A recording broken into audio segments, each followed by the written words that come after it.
Premier contrôle, je me prends un redressement. Comment ça se fait? Sur l'URSSAF. Alors là, je tombe des nues. Ils sont ceux qui explorent des mondes inconnus. Elles sont celles qui découvrent des chemins méconnus. Ils refusent de vivre une vie futile et ils rejettent les diplômes inutiles. Ils se disent pourquoi pas tenter l'entrepreneuriat. Créer une pensée différente pour mener une vie attrayante. En se créant leur propre aventure, ils laissent leur signature. Intelligents et diligents, on les nomme rebelles intelligents. À tous ces iconoclastes, bienvenue dans votre podcast. Alors, ce que j'aime bien, Loïc, c'est que tu as vécu quand même un peu les pires scénarios, un peu les cauchemars des entrepreneurs. Donc, on a déjà parlé, tu as une boîte qui a fait un dépôt de bilan, tu as eu une division par quasiment 10 de ton revenu, et tu t'es tapé 5 contrôles fiscaux. Et là, on peut dire quand même que pour beaucoup d'entrepreneurs, ça fait peur. Alors, qu'est-ce que tu peux nous partager de cette expérience? C'est une bonne question. Je pense en fait, c'est peut-être aussi les meilleures choses qui me sont arrivées indirectement. Parce que justement, je pense que ça nous fait tous peur. Moi, je me souviens, le premier contrôle que j'ai eu, alors c'est pas 5 contrôles fiscaux que j'ai eu, c'était plusieurs entités qui sont venues contrôler, mais des contrôles fiscaux, j'en ai eu 3 quand même, déjà c'était pas mal. Mais en tout cas, la première entité qui est venue me contrôler une boîte, c'était l'URSSAF. Et, donc ça, c'est pas un contrôle fiscal du coup. Alors, non, c'est ça. Mais la première fois que j'ai un contrôle URSSAF qui tombe, en fait, pression quoi. Tu sais, même si tu as bien fait les choses, tu sais, c'est en France, contrôle, enfin je sais pas, toi, quelle est l'image que tu en as, mais quand même, tu sais, quand on te dit contrôle, tu dis merde et tout. Et donc l'URSSAF, il regarde si tous tes employés sont bien déclarés, si tu as bien payé tes cotisations et ce genre de choses. Ouais, et premier contrôle, je me prends un redressement. Comment ça se fait? Sur l'URSSAF. Alors là, je tombe des nues parce que tu sais, t'as un comptable, oui, logiquement. Il n'y a pas de raison. Normalement, les contrôles URSSAF, c'est pas si délicat que ça. En fait, prime annuel qu'on avait donné aux salariés, sur lequel il y avait, alors je sais plus quelle aide de l'État qui existait, où le comptable nous dit vous pouvez donner une prime aux salariés, machin, il n'y a pas de. Et en fait, il y avait une petite case. Alors j'ai plus en tête parce que ça date, mais en gros, il y avait une petite case qui était pas. On rentrait pas dans les clous à cause d'une petite case, et donc redressement. Mais en plus, redressement sur nous et redressement sur les salariés qui ont touché la prime parce qu'ils pouvaient aussi l'exonérer normalement d'impôts, mais là, ils pouvaient plus l'exonérer d'impôts. Truc complètement fou. Donc, et ce premier contrôle, en fait, bon, c'est pas énorme, hein, c'est peut-être, je sais plus, 5 000 € sur une boîte qui faisait 2 millions l'année. Enfin, tu vois, c'est pas fou, mais mentalement, déjà, moi, je le conteste énormément parce que je le trouve injuste au possible. Donc, je conteste, je m'acharne. Du coup, je prends des pénalités, tu sais, en plus sur SAF, avec le comptable qui me dit, mais non, mais on va pouvoir s'en sortir, machin. Et en fait, au final, je crois que de 5 000 de base, j'ai dû payer 7 500 à la fin parce qu'en fait, j'ai écouté le comptable, j'ai écouté tout le monde et qu'au final, il fallait payer, quoi. C'était comme ça et c'est tout. Et même si c'était idiot, même si c'était pas tout à fait, la seule moyen en fait de contrer, c'était d'aller au tribunal administratif, mais pour 7 500 €, enfin pour 5 000 €, en fait tu vas pas vraiment aller soulever le tribunal administratif parce que ça va coûter trop d'argent. Enfin voilà. Donc j'ai compris ce jour-là que ma question maintenant dans la vie n'allait plus être comment est-ce que c'est ce que j'ai dit tout à l'heure, mais je vais me répéter, mais tu sais, comment est-ce que c'est autorisé ou non, ou comment on me contrôle en fait. J'ai vraiment compris ça ce jour-là. Et du coup, derrière, j'ai eu à d'autres reprises avec d'autres boîtes, parce que j'ai fait plusieurs fois les boîtes qui avaient fait le plus de chiffre d'affaires dans leur région ou autre en France, des contrôles fiscaux, des choses. Et je pense que en fait, le premier, c'est toujours le plus dur, c'est comme tout. Mais après, derrière, tu te rends compte que tu tombes quand même sur des gens qui sont pas là pour non plus pour te mettre un sniper au milieu de la tête, qui sont là pour contrôler, pour vérifier des choses. Et ça va, quoi. Tu dors quand même plutôt bien, même si les premiers jours, tu dors mal. Après, tu dors bien. Et surtout, quand tu t'es fait contrôler dans le passé, je trouve que ce qui est génial, c'est qu'après, c'est coché, en fait. Tu sais, c'est comme toutes les expériences d'entrepreneurs. Tu l'as fait, tu l'as pas mort. Voilà. Mais t'as moins peur. Voilà, si je devais te comparer, quand j'ai eu liquidation judiciaire, je pense que c'était quand même 2 ans pas cool. Tu vois, ou pas tout le temps pas cool, mais pas cool. Contrôle, franchement, ça a été quelques semaines pas cool, mais parce qu'en fait, le plus dur, je trouve, dans un contrôle, c'est qu'une personne t'oblige. En fait, je suis en train de me remémorer au fur et à mesure que je te parle parce que c'est des douleurs, tu sais, que j'essaye d'oublier aussi parce que, tu sais, en tant qu'entrepreneur, en tant que ce que tu veux, tu sais, il y a des trucs, vaut mieux un peu les oublier. Et donc, du coup, je sais que la plus grosse douleur que j'ai, c'est que comme la liberté, la principale chose dans la vie pour moi, la principale valeur, en fait, c'est des gens qui t'obligent à être à un endroit, à faire une chose spécifique, à un tel moment, etc. Et ça, c'est ça qui, moi, m'a le plus embêté. C'est-à-dire qu'il y a eu un contrôle fiscal qui avait duré, je crois, 9 ou 10 mois. Et j'avais la personne, en fait, toutes les 2 ou 3 semaines. Et toutes les 2 ou 3 semaines, il faut être là avec des papiers, avec des trucs, etc. Et c'était quand même, voilà. Ah oui, ça, c'est super casse-pied. Pendant le Covid, ils se sont mis à faire les contrôles à distance quand même. Hein. Ouais, vous pouvez faire sur Zoom ça aide et tout. un peu, exactement. Juste après que Covid. Toi, comme moi, on voyage beaucoup. Moi, je voyage 6 mois par parents, ça serait super casse-pied pour moi de devoir être toujours présent toutes les 3 semaines. Il y a eu 2 fois où j'ai dû.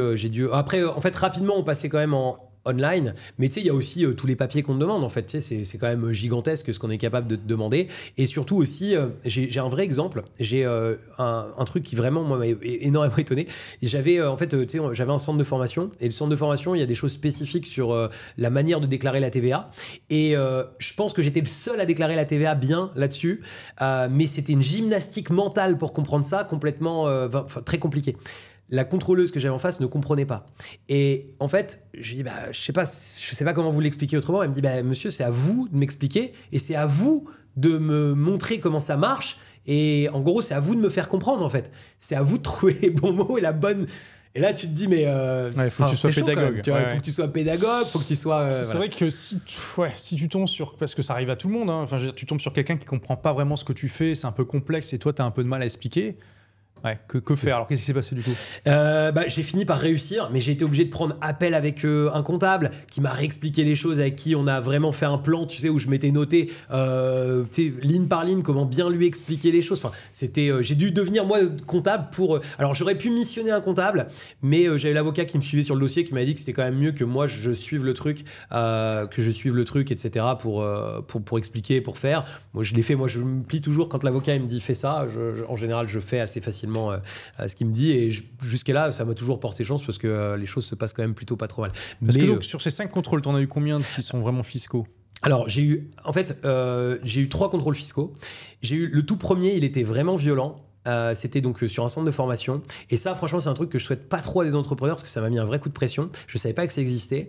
En fait, j'ai le fisc qui est venu au siège de l'entreprise à faire une perquisition pour ils appellent ça un contrôle de facturation.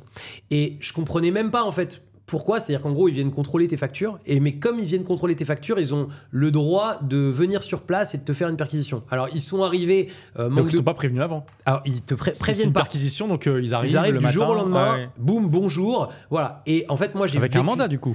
Ouais, alors j'ai plus exactement la procédure exacte, mais en tout cas ils avaient un papier spécifique qui les autorisait à faire ça. Ils montrent les cartes, c'est un peu comme des cartes de police, des cartes d'inspecteur des impôts, et ils montrent ça. Et en fait le siège était dans une maison dans laquelle il n'y avait aucun papier, il n'y avait rien, donc ils n'ont pas pu perquisitionner.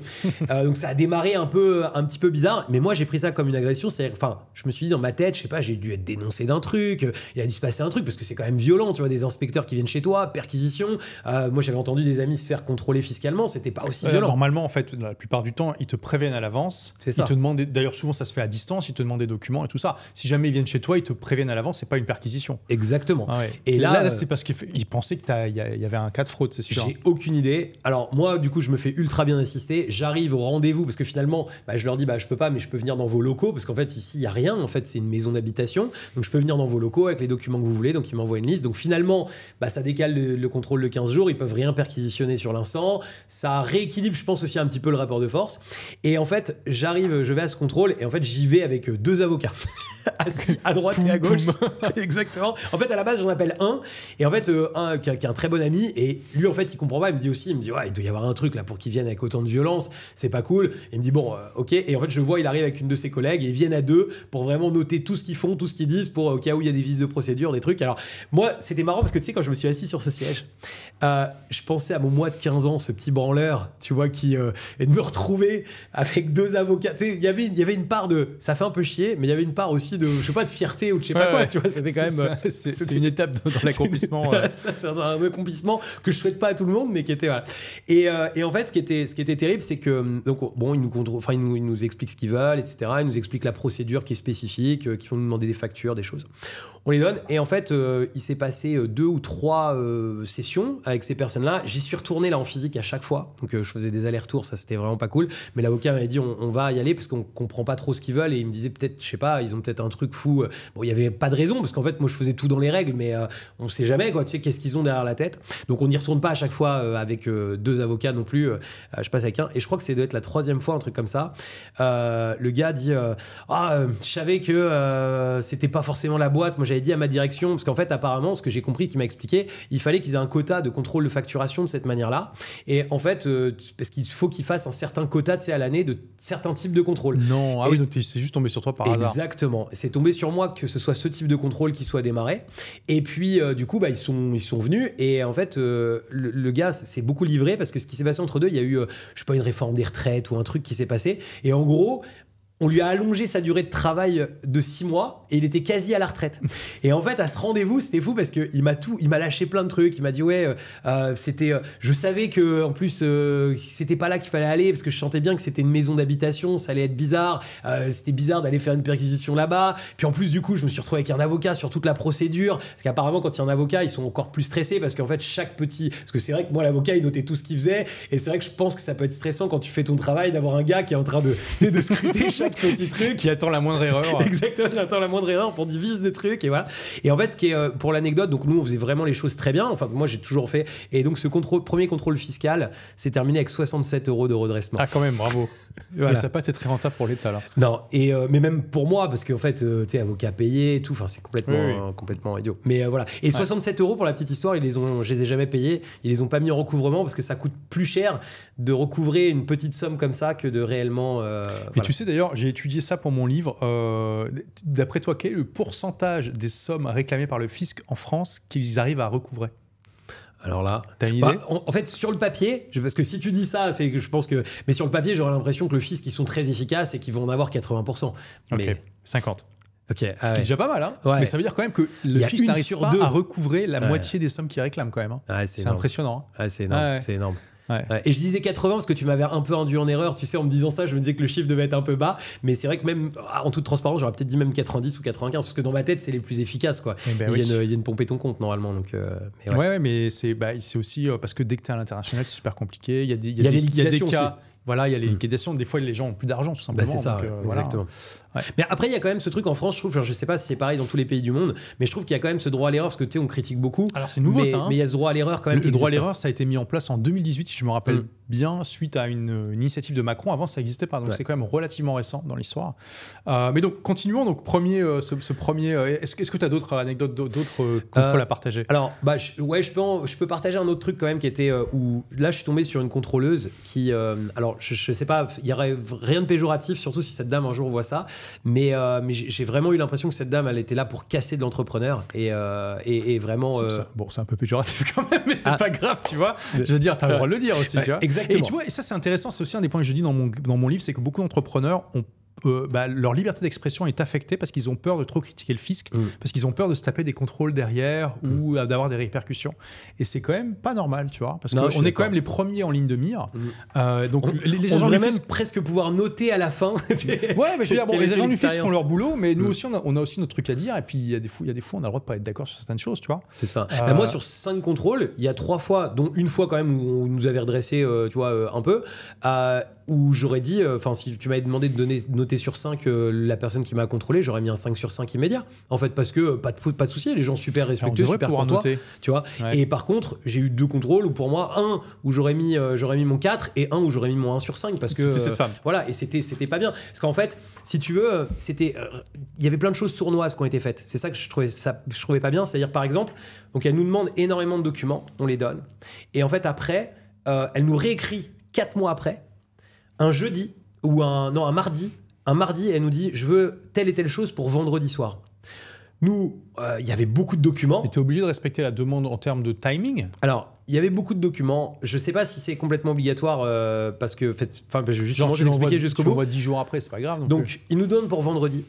J'envoie le samedi. Ok. Et là, en fait, on reçoit après un redressement qui était juste astronomique. C'est-à-dire que j'ai reçu un jour dans ma vie un courrier avec 1 million réclamé par les impôts. Tu vois. Et donc, c'était sur une boîte qui faisait quoi? Qui faisait de la formation. Ok. Ouais. Et on reçoit ce courrier. Et en fait, ce qu'il y a, c'est que dans l'étude qui a été faite, tous les documents qu'on a envoyés le samedi au lieu du vendredi n'ont pas été pris en compte. Et c'est pour ça, en fait, que tu peux nous mettre un chiffre aussi énorme. Parce qu'en fait, bah oui, je t'ai pas envoyé 80% de mes papiers. Donc forcément, ça va dans le bon sens, quoi.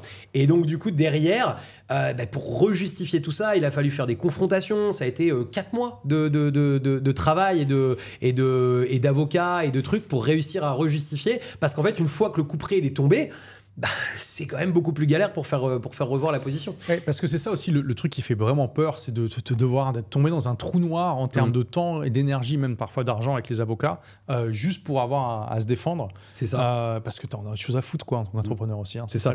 Moi, chaque contrôle m'a coûté en avocat entre 5 000 et 25 ou 30 000 euros. Ah ouais, la vache. Ouais.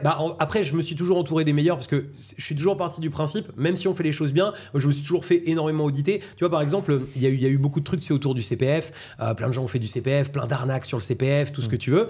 Moi, j'avais un centre de formation qui faisait du CPF.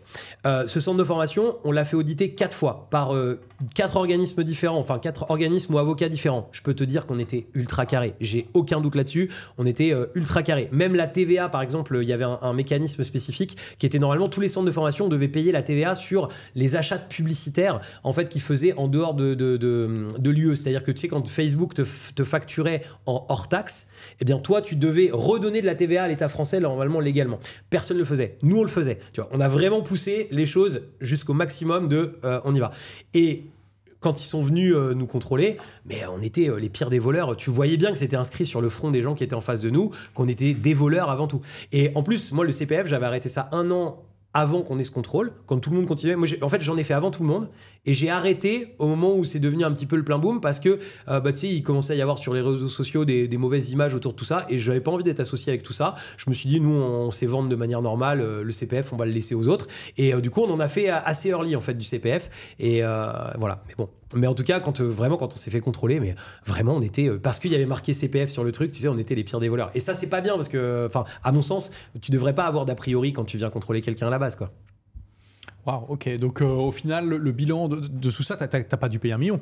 Non. Mais par contre, j'ai encore, enfin, on n'est pas du tout sur 1 million, on est sur des sommes plus petites. Mais en tout cas, j'ai un dossier où j'ai un de mes contrôles où j'ai un tribunal administratif en cours, c'est une affaire en cours, où j'ai attaqué l'État français, etc. Parce que ils ont été beaucoup trop loin. Et je vais pas m'amuser, mais à dire, mais t'as une pile comme ça de vices de procédure qui sont enchaînés les uns après les autres. Ils ont vraiment, voilà.